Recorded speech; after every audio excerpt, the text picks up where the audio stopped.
Oi, gente! Hoje eu estou aqui com a doutora Juliana Pereira. Ela é diretora da hematologia do Instituto do Câncer do Estado de São Paulo para falar sobre os linfomas raros. Roda a vinheta aí.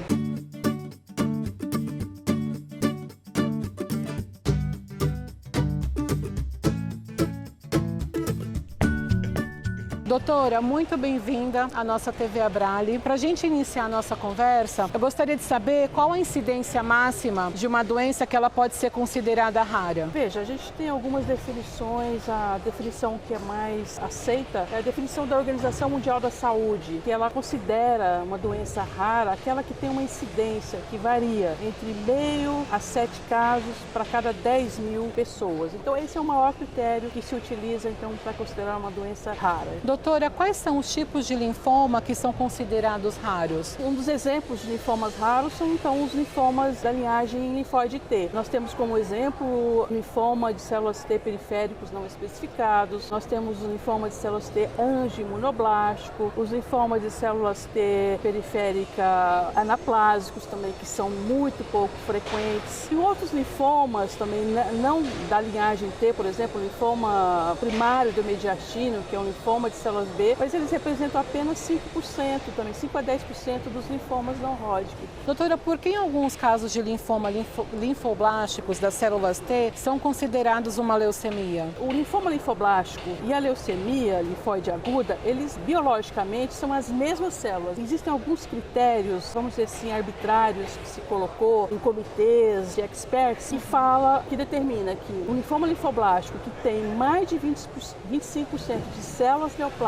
infiltrando a medula óssea, eles são denominados de leucemia linfoblástica aguda. Sim. Pode ser tanto T quanto célula B, mas biologicamente é a mesma célula. Obviamente o linfoma linfoblástico que você tem às vezes o estadio mais precoce, o estadio 1, 2, o prognóstico é melhor do que uma leucemia que já tem uma doença mais avançada, mas o tratamento é exatamente o mesmo. Por se tratar de doenças muito raras, o tratamento é o mesmo, doutora? Como são doenças raras, é muito difícil, às vezes, você ter protocolos de evidência muito alta para tratar esses pacientes. Por quê? Como são pouco número de pacientes, você consegue recrutar muito pouco paciente para os estudos.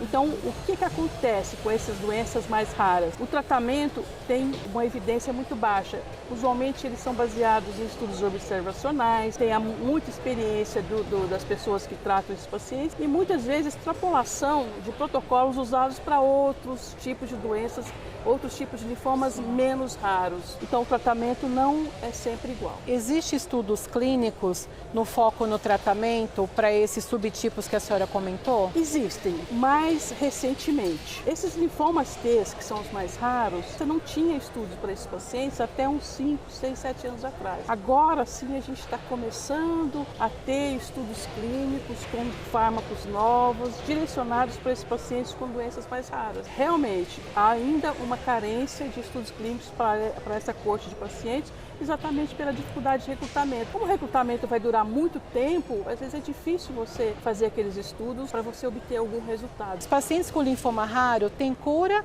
ou eles são considerados tratamentos crônicos assim para o resto da vida? Alguns tipos de linfoma raro, você consegue sim obter uma cura para os pacientes, mas muitos deles você não consegue falar. Por exemplo, linfoma de células T cutâneas, micose fungoide, síndrome de Sézary, você não consegue curar esses pacientes. O que a gente faz? A gente tenta ofertar medicamentos para reduzir a carga tumoral, melhorar a qualidade de vida desses pacientes e fazer com que essa doença fique doença estável, mas crônica. Algumas você consegue curar sim. O linfoma linfoblástico você consegue curar, alguns casos de leucemia também aguda. Além desse tratamento que a senhora está me falando, o paciente com esses linfomas raros, ele também é indicado para um transplante de medula óssea? Sim, muitos deles têm indicação de transplante de medula óssea. Os linfomas de células T agressivos, praticamente todos os pacientes que você oferece a primeira terapia, ele entra em resposta completa, você consolida com transplante autólogo, principalmente. As leucemias linfóide agudas T, o linfoma linfoblástico T, às vezes você tem que consolidar esse paciente com transplante halogênico. Doutora, perfeito. Muito obrigada pelas suas orientações informações. Eu tenho certeza que vai ser muito enriquecedor para o nosso vídeo. Você que está aí nos assistindo, é importante que você curta esse vídeo, que você deixe os seus comentários e também compartilhe. E mais ainda, doutora, o que eles devem fazer? Se inscreva no canal da Abrale. Obrigada e até mais. Tchau, tchau.